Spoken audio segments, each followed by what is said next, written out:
しな身を揃えてゆこうお互いを信じ合う5人の仲間バルテス5に預けた命飛ぶぜ宇宙の果てまでもみんなの笑顔も近い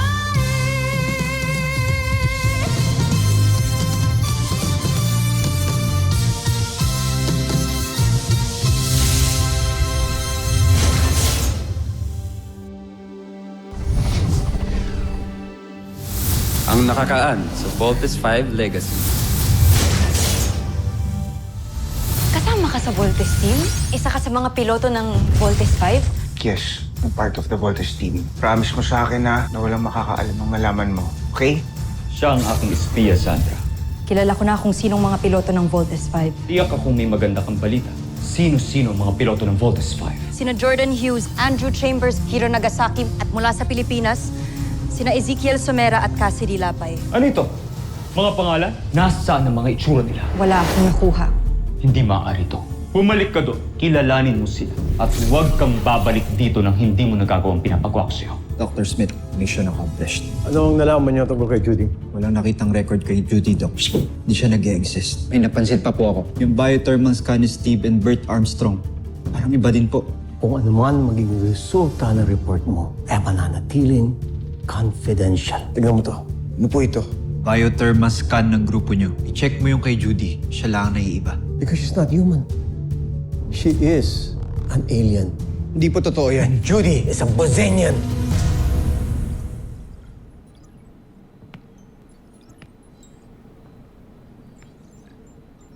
Imposible po talaga.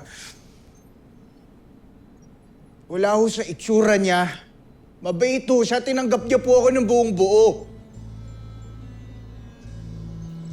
Dr. Smith, please, sabihin niyo sa akin na gawa-gawa niyo lang po to para po lumayo ako sa kanya.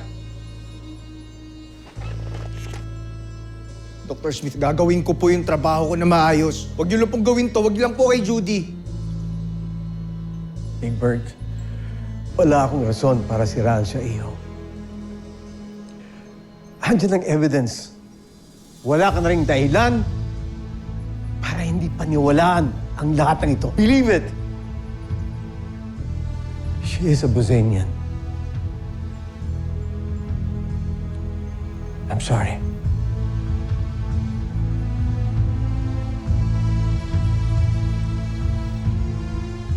Sergeant Major.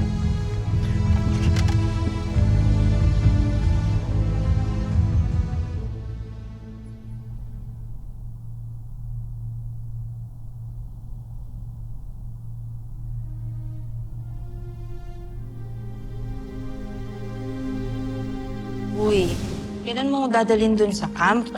Nag-promise ka, di ba? Sige, bukas. Off mo ba? Yes, of ko bukas. Matutupad na yung childhood dream ko. Ay, nako. Grabe, Big Bert. Ang ganda niya, ha? Gusto ko siya, kuya. Alam mo na, you found the keeper. Ang gagawin mo, lagaan mo, ha? Sorry tumutunog kasi kanina eh. May nadidinig akong nagsasalitang lalaki. Language translator yan. It's a prototype na gawa nung kuya kong engineer. Tapos, pinapatest niya lang sa akin ngayon. Malayong relative ko yun. Tsaka, kagaya nung kapatid mong bunso, parang inventor din yung kuya ko na yun. Kaya tingnan mo, kung ano-ano tuloy yung naiimbento niya. Kasama ka sa Voltes team? Isa ka sa mga piloto ng Voltes 5? Pinagkakatiwalaan kita. Yes, I'm part of the Voltes team. At yung kapatid mo, isa rin siya, right? Judy, huwag ka na magtanong kasi sobrang confidential yun eh. Basta, promise mo sa akin na walang makakaalam ang malaman mo. Okay? Akala ko totoo ka. Akala ko, mahal mo ako. Wala ka pala. You're nothing but a big lie.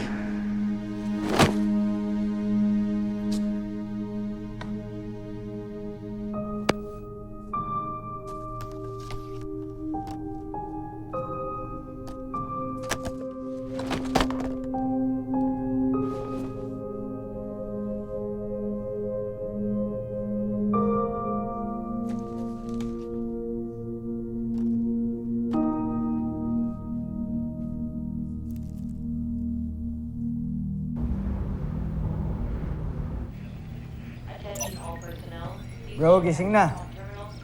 Breakfast na tayo. Big Bird, huwag ka nang matulog dyan. Halika na, bangon na. Nag-aalala na ako sa'yo, ha? Ngayon ka lang di sasabay sa breakfast. May bacon. Maubusan ka. Big Bird.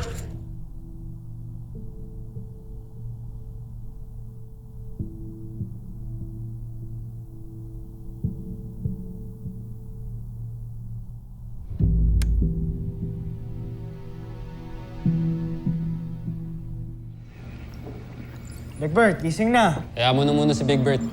Mas problemahin mo si Little John. Gusto gawing service vehicle yung Vault Frigate. Diyan. Mukhang maagang tatanda si Steve sa mga kapatid niya. Tao ka naman.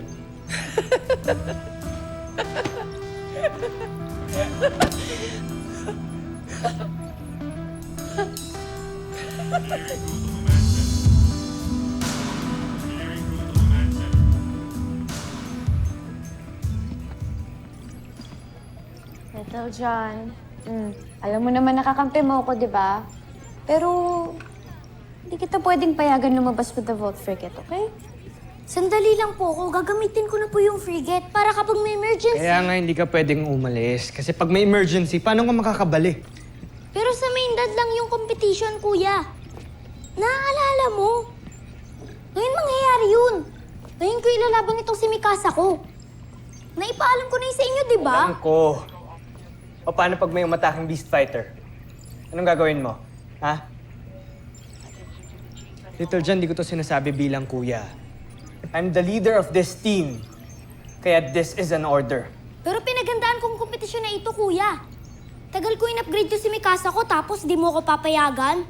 Little John, pwede ka namang umalis pero you cannot bring the Vault Frigate with you. Kaya kung gusto mo, ako pa mismo sasamahan. No, Jamie. Walang aalis dito. Hayaan nyo ba si Big Bird doon? Malungkot din natin sasamahan. Andito ka naman, kuya. Tama na, Little John. Huwag ka na makipag-argue. Basta walang aalis dito. Little John? Little John? Ginamit niya naman yung hologram niya. Kasi yung batang yun.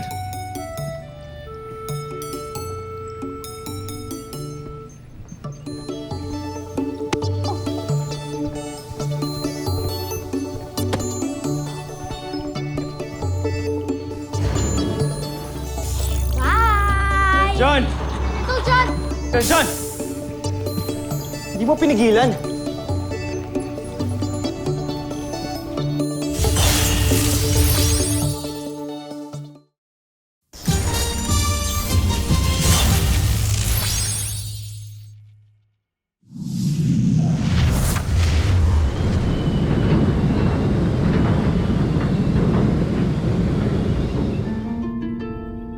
Sandali. Ano ito? Saan kaya pupunta ang isang yan? Bakit mag-isa lang siya? Suguri mo, Hindi na kailangan. Jomfrey. Hindi kumpleto ang Voltes 5, kaya hindi sila mabubuo. Sabihin mo kay General Draco, pasugurin ang ating beast fighter. Masusunod, Jom.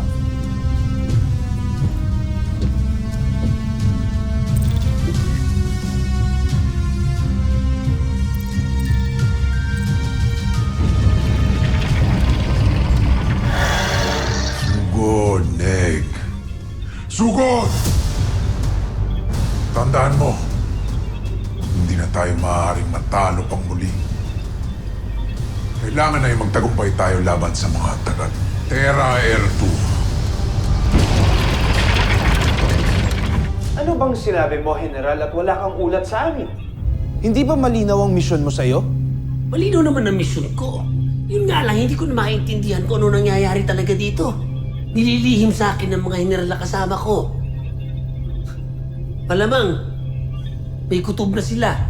At saka si Prinsipe Santos, tingin ko naghihinala na sa tunay na tungkulin ko dito. Matalino talaga si Santos. Hindi siya madaling lamangan. Mahal ko, Emperador. Ano ba talaga gagawin ko? Huwag kang magpahalata sa kanila. At kapag tanungin ka, wala kang aaminin. Sige na, ayoko na makita ang pagmumukha mo.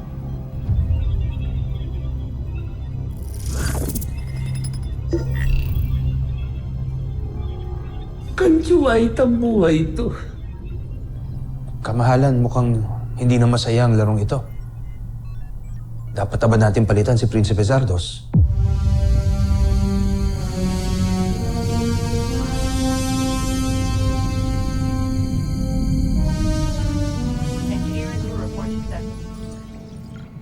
This is not good. Not good at all.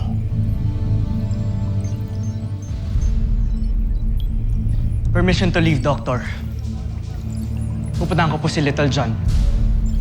No, Steve. I can't afford na pati ikaw umalis. Pwede bang taong sumundo kay Little John? Sergeant Major,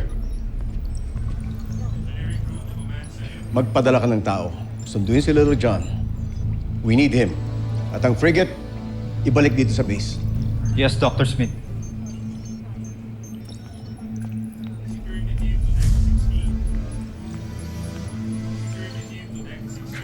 Mapagod na ako, Doctor. Kahit yung mga kapatid ko, hindi ko man lang mapasunod sa akin. Baan mong pasensya mo, Steve. Alam mo namang bata pa si Little John. Doktor, mabuti ho sana kung si Little John lang. Pati ho si Big Bert, ayaw niya akong kausapin. Nagkukulong siya sa kwarto niya. Ano bang nangyari? Bakit po masama yung loob niya, Dr. Smith? I'm sorry, Steve. Huwag mo nang piliting alamin. Unless magkusa na magsabi si Big Bird. For now, si Little John muna ang problema natin.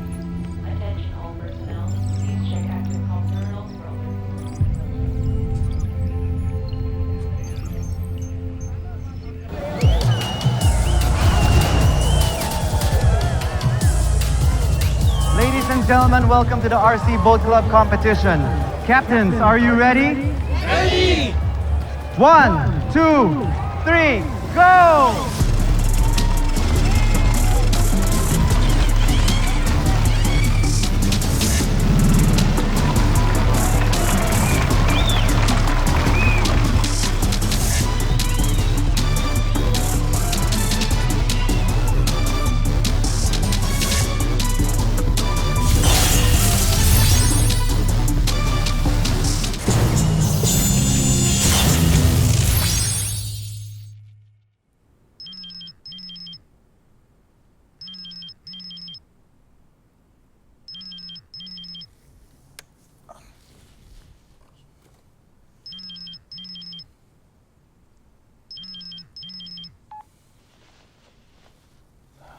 Hello, bakit?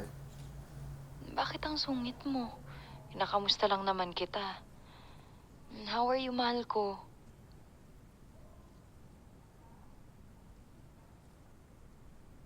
Asan ka? Pupuntahan kita. Kailangan natin mag-usap. Tungkol saan? Basta, nasaan ka? Nandito lang ako sa work. Bigla naman akong kinabahan sa'yo. Parang ang seryoso mo kasi. Ano ang pag-uusapan natin? Hello?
Kanina ka pa aligaga dyan. Chill. Baka naman on the way na rin yun si Bert. Eh, ngayon lang kasi na-late yun eh. Uhusin mo naman masyado sa time. Hindi naman. Naninibago lang kasi ako sa kanya kasi parang may iba sa kanya kanina nung magkausap kami. Ano naman? Basta, parang may something. Parang awkward siya kanina nung magkausap kami. Bakit? Ano nangyari? Nagkakagulo sa mga tao.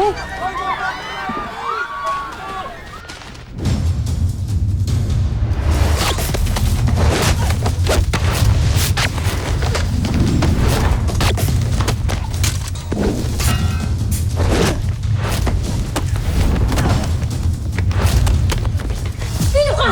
Sino ka? Camp Big 5, I'm coming! Little John, we copy. Do you hear me? May emergency po! May dumating na beast fighter! What? Little John, back to base. Huwag kayong magpanik! Huwag kayong magpanik!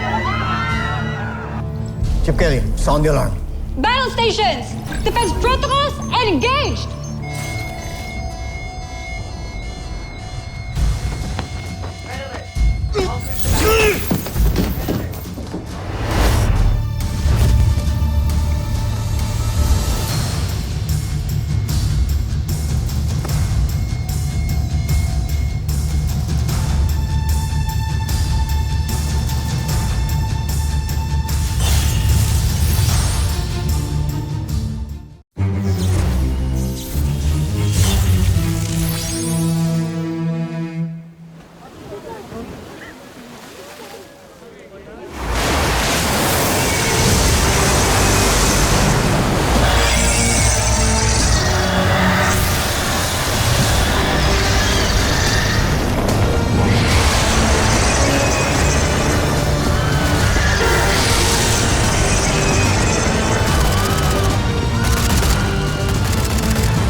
Tama si Kuya Steve. Dapat pala hindi na lang ako umalis.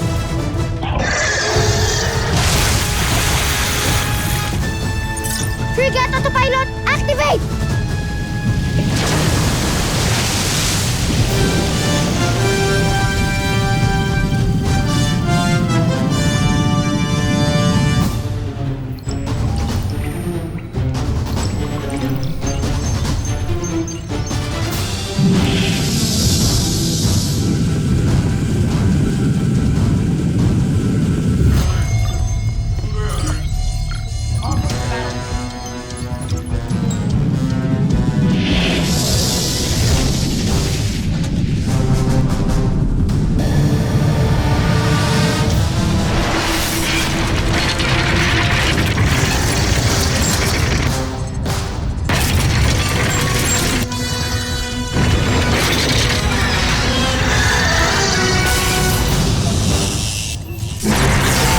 Bitawan mo ako! Bitawan mo ako!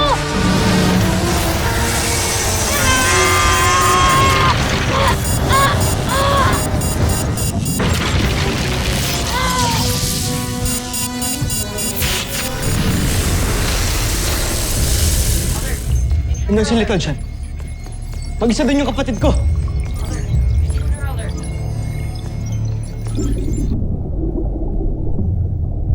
Sana nakinig din ako kay Kuya Steve. Sorry, Kuya Steve. Hindi na ako ulit magdidisobey sa'yo. Sana di ako makita ng kalaban.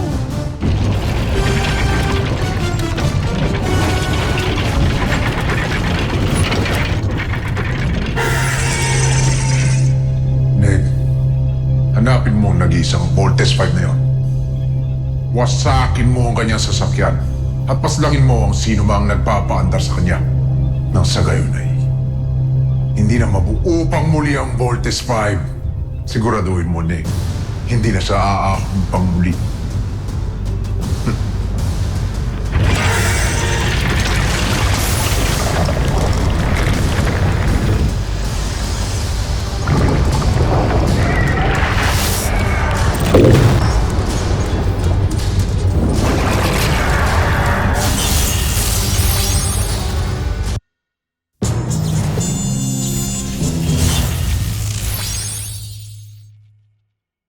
Ano?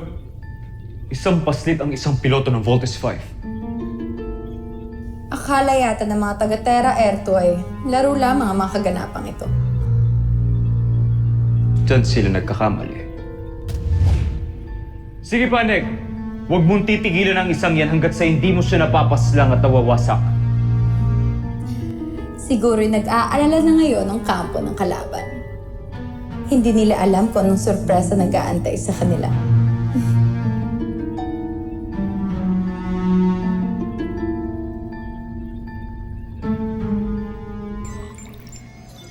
Little John. Little John, do you hear me? Little John, do you copy? Hindi ko talaga makontak si Little John. Nga ba yung sinasabi ko eh? Pinagbawalan ko ng pumunta yan dyan kanina eh. Mabuti pa, pumunta na tayo sa harbor. Yes, please, come on, let's go! Dr. Smith! Yes, go rescue Little John, the boat frigate. To the pods now! Let's suit up now! Let's go! Let's go!